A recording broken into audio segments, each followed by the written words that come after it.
AITA for admitting that I'm still upset my wife didn't let me into the delivery room. My son was born 3 months ago on October 17th. And while becoming a dad has been one of the most incredible experiences of my life, I can't seem to shake this lingering sense of hurt and resentment towards my wife. I've been trying to focus on the joy of fatherhood, but this wound still feels fresh, and honestly, I don't know how to move past it. For context, I'm 24M and my wife, 28F, and I had always talked about having kids. From the start of our relationship, we were on the same page. We wanted 3 kids, a big family, and we agreed on how we'd handle parenting milestones, including the birth itself. We talked about it more seriously when we started trying for a baby. I made it clear how important it was for me to be there in the delivery room, to hold her hand, to support her through it, and to see our child come into the world. She was completely on board. I know childbirth isn't about me. It's about her and her comfort, and I've always understood that. But she told me she wanted me there. She promised me I'd be there. But as we got closer to her due date, things changed. About 6 weeks before she was due, she sat me down and told me she didn't want me in the delivery room anymore.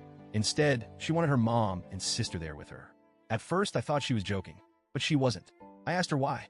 I asked if I'd done something to make her uncomfortable, if she was worried about something, or if there was something she wasn't telling me. But all she said was, "I'm the one giving birth, and I get to decide who's there. You need to accept that." I tried to stay calm. I reminded her of all the times we'd talked about this, all the times she'd reassured me that I'd be there. I told her how much it meant to me, not just to see our son being born, but to be there for her, to hold her hand, to tell her she was strong, to let her know she wasn't alone. But she doubled down. No explanation, no discussion, just a hard no. We argued about it multiple times over the next few weeks. I kept asking her to explain why she'd changed her mind, and she kept shutting me down. It wasn't even the fact that she'd made the decision that hurt the most. It was that she refused to let me understand why. She said things like, "This isn't about you. You're being selfish. You need to trust me and let me handle this how I want." I backed off eventually because I didn't want to stress her out in the final weeks of her pregnancy. I told myself, she's the one giving birth. This isn't about me. Just let it go. But deep down, it still hurt. Then came the day, October 17th. I wasn't allowed in the room.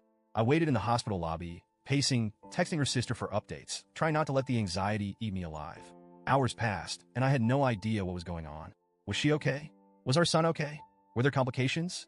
Finally, her mom came out carrying my son. She handed him to me, and in that moment, everything else faded away. He was perfect, absolutely perfect. But as the minutes ticked by, the realization crept in. I'd missed it. I missed his first cry. I missed seeing him take his first breath. I missed holding her hand through the hardest thing she's probably ever done. I walked into the room after everything was over. My wife looked exhausted but happy. She smiled weakly at me, and I smiled back because I didn't want her to see how much it hurt. I kissed her forehead, told her she was incredible, and focused on our son. A few days later, when we were home and settled, I gently brought it up. I asked her again, "Why didn't you want me there? Please, just tell me. I need to understand." That's when she told me the truth. She said she was afraid I'd lose attraction to her if I saw her in such a vulnerable state. She'd seen stories online of husbands who couldn't look at their wives the same way after witnessing childbirth, and she didn't want to risk that happening to us. She also mentioned how dangerous childbirth can be and said she didn't want the added stress of worrying about how I was handling it if something went wrong. I was stunned, like genuinely stunned. First of all, the idea that she thought I would stop loving her, stop being attracted to her, over something as incredible as childbirth felt like a slap in the face. I've loved her through everything, the highs, the lows, the messiness, and the struggles. I've never been anything but supportive. Second, if something had gone wrong, wouldn't she have wanted me there? Wouldn't she have wanted me by her side? I told her how much it hurt that she didn't trust me, that she made this massive decision based on assumptions instead of talking to me about her fears. I could have reassured her. I could have told her she had nothing to worry about. She apologized. She said she was sorry, but it was done now, and we couldn't change it. She told me I needed to let it go, but I can't. It feels like there's this shadow over what should be one of the happiest memories of my life. I'll never get that moment back. I'll never get to see my son come into the world, and every time I think about it, it stings all over again. I've been trying to move on, but it's been hard. And honestly, I've been burying it because I didn't want to start another argument. But then Christmas came around. She noticed I was distant, quieter than usual. So the day after Christmas, she asked me if I was still upset about missing the birth. I told her the truth. Yes, I'm still upset. I'm trying, but it still hurts. That was the wrong answer, apparently.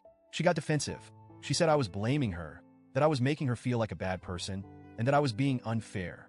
I tried to explain that I wasn't blaming her. I was just trying to be honest about how I felt. But she twisted my words and said, "You're proving my point. You have lost attraction to me, haven't you?" I told her that wasn't true at all. I still love her, I still find her beautiful, and nothing about childbirth changed that. But she wouldn't hear me. The argument escalated, and eventually I suggested couples therapy. I told her I think we need help working through this because I don't want this hurt to keep building up. She refused. She said I'm the one with the problem, so I'm the one who needs therapy. I told her that therapy only works if both people are committed to it, if both people want to move forward. She just shook her head and told me she wasn't going. Now, she's barely speaking to me unless it's about our son. The silent treatment has been going on for days, and honestly, I feel like I'm being punished for being honest about my feelings she asked me to share. I'm exhausted. I'm hurt. And I'm frustrated because I feel like I'm doing everything I can to be open, to communicate, to work through this, and she's just shutting me out. At this point, I don't know what to do. I love her. I love our son. But I can't keep pretending like this doesn't bother me. I can't just get over it because she decided that's what I should do. So, Reddit, AITA for admitting that I'm still upset? Am I being unreasonable for not being able to just let this go?